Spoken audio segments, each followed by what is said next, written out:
Sesaat lagi Anda akan mendengarkan program Renungan Sahabat Seperjalanan bersama Pendeta Wendy Pratama. Selamat mendengarkan.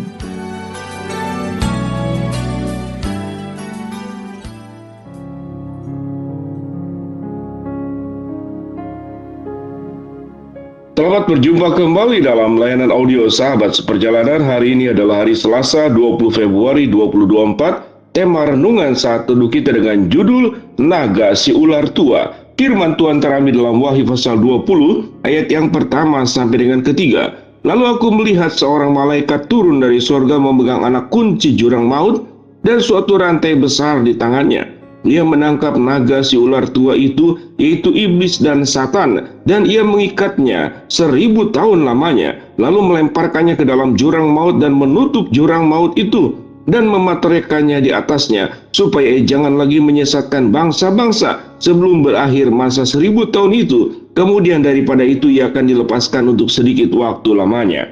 Mari kita berdoa. Bapa dalam surga, terima kasih bahwa kami terus diajarkan bahwa musuh kami yang sesungguhnya adalah iblis dengan segala tipu daya yang digambarkan dengan naga si ular tua. Dalam nama Tuhan Yesus kami berdoa, amin. Shalom sahabat seperjalanan yang dikasihi Tuhan. Di dalam kehidupan manusia ada dua macam binatang. Yang pertama adalah binatang yang memang sungguh-sungguh ada, yang kita bisa sebutkan satu persatu, termasuk ular, termasuk kambing, sapi, harimau, anjing, kucing, dan yang lainnya. Yang kedua adalah ada yang namanya itu binatang menjadi bentuk mitologi. Mitologi itu berarti sesuatu yang digambarkan yang sesungguhnya binatangnya tidak ada, tapi itu digambarkan. Namun ada pertanyaan, apa perbedaan naga yang dicatat di dalam Alkitab sebagai si ular tua dengan naga-naga yang menjadi mitologi manusia?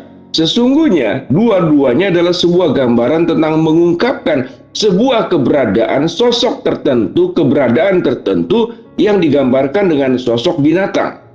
Jadi yang mitologi manusia itu adalah sosok binatang menjadi bagian yang disebut dalam kebudayaan. Tetapi yang disebut dengan sosok binatang yang disebutkan di dalam Alkitab itu tercatat oleh firman Tuhan dari budaya-budaya manusia, diangkat menjadi sebuah berita yang ingin disampaikan oleh firman Tuhan yang disebut dengan naga itu si ular tua. Kita bertemu di dalam kitab Kejadian bagaimana Adam dan Hawa jatuh ke dalam dosa, iblis berupa ular. Kemudian kita bertemu dengan Satan dan iblis di dalam kitab Wahyu yang kita baca tadi, pasal yang ke-20 itu bertemu dengan disebut naga si ular tua. Ada tambahan kata naga. Namun siogianya dua-duanya itu sama-sama saja. Kalau kita belajar dalam firman Tuhan, orang yang bebal, orang yang tidak mendengar firman Tuhan, sudah diberitahu berkali-kali namun melakukan hal yang sama, maka digambarkan dengan bebal seperti keledai. Jadi artinya, saudara-saudara, sahabat seperjalanan, Tuhan itu memakai bahasa-bahasa manusia, hal-hal yang bisa dipahami manusia untuk menggambarkan tentang sebuah kebenaran.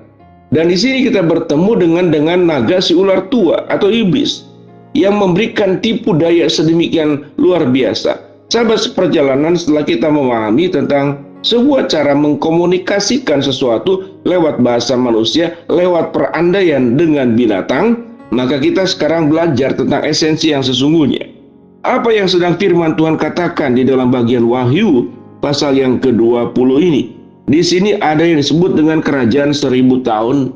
Kemudian dijelaskan bagaimana naga si ular tua itu dimasukkan ke dalam jurang maut, dan ada malaikat yang memegang anak kunci maut dan rantai besar di tangannya, menangkap naga si ular tua itu, yaitu iblis dan Satan, mengikatnya 1000 tahun lamanya, dilemparkan ke dalam jurang maut, menutup jurang maut itu dan memateraikannya di atasnya, supaya ia jangan lagi menyesatkan bangsa-bangsa.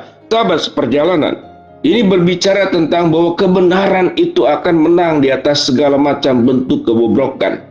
Bahwa iblis dengan segala tipu dayanya itu satu hari kelak nanti akan berhadapan dengan Allah, mempertanggungjawabkan segala perbuatannya. Dan itu dilakukan oleh firman Tuhan, dikatakan bagaimana iblis itu dimateraikan, dimasukkan ke dalam jurang maut.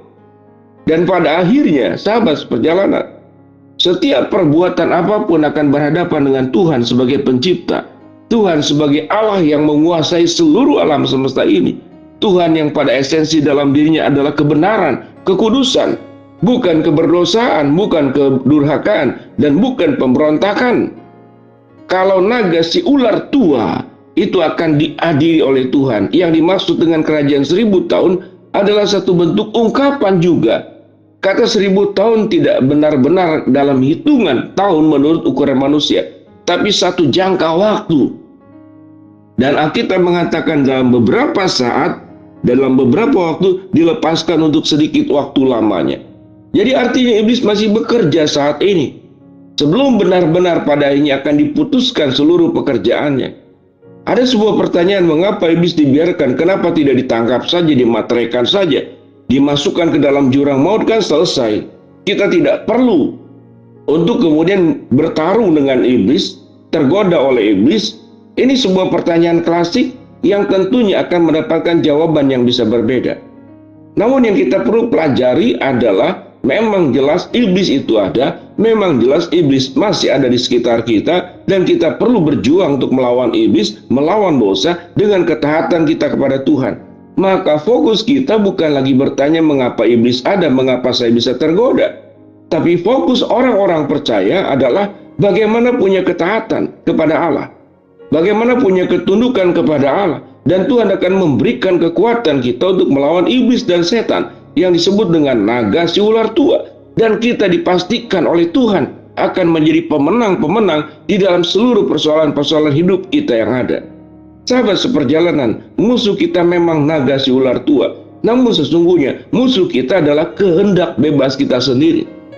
Naga si ular tua yang disebut Satan dan iblis tidak bisa bekerja apapun kalau kehendak kita terfokus kepada Allah. Kehendak pribadi kita itu adalah ketundukan kepada Allah, sepenuhnya kepada Allah. Maka kuasa manapun tidak pernah bisa menggoda kita untuk jatuh ke dalam dosa.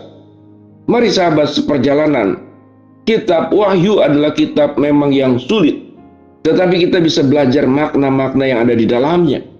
Apa yang kita pelajari? Yaitu kedurhakaan, kejahatan, keberdosaan itu akan dikalahkan oleh kebenaran, kegelapan itu akan dikalahkan oleh terang, jalan yang serong kiri dan kanan itu akan diluruskan oleh jalan Tuhan.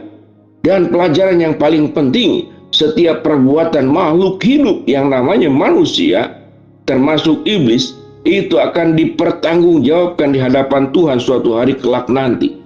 Tidak ada orang yang bisa lari dari perbuatan-perbuatan buruk yang dilakukannya, oleh kesesatan yang dilakukannya. Dengan pemahaman seperti itulah sahabat seperjalanan, apakah kita akan fokus kepada naga si ular tua, atau kita fokus kepada Allah, dan kita baik-baik menggunakan keputusan, tindakan, kehendak bebas yang ada pada diri kita secara bertanggung jawab, bahwa kehendak kita hanya mengacu dan menyatu kepada kehendak Bapa. Dan biarlah kehendak kita seperti doa Tuhan Yesus, jadilah kehendak-Mu dan bukan kehendakku. Maka hidup kita akan terbebas dari berbagai macam godaan, dan hidup kita tetap ada di dalam ketaatan, kebenaran, terang, benderang. Hidup di dalam sebuah jalan bersama dengan Tuhan dan tidak menyimpang kiri dan kanan. Mari sahabat seperjalanan, kita berfokus kepada Allah, kita menjalankan hidup dalam kebenaran, dan kita tidak berfokus kepada apapun, termasuk suara si naga si ular tua dan suara kehendak sendiri, hanya tertuju kepada Allah. Mari kita berdoa. Bapa dalam surga, terima kasih buat kebenaran firman Tuhan yang sudah kami pelajari hari ini. Hamba-Mu berdoa buat sahabat seperjalanan yang sedang sakit, Tuhan yang sembuhkan. Sahabat seperjalanan yang sedang menghadapi masalah, Tuhan bukakan jalan. Sahabat seperjalanan yang sedang berdoa mengharapkan sesuatu, Tuhan akan jawab, dan Tuhan akan penuhi dengan waktu dan kehendak-Mu. Dalam nama Tuhan Yesus kami berdoa. Amin. Shalom sahabat seperjalanan, berfokuslah kepada Allah dan lawanlah naga si ular tua dengan perlengkapan senjata Allah. Shalom.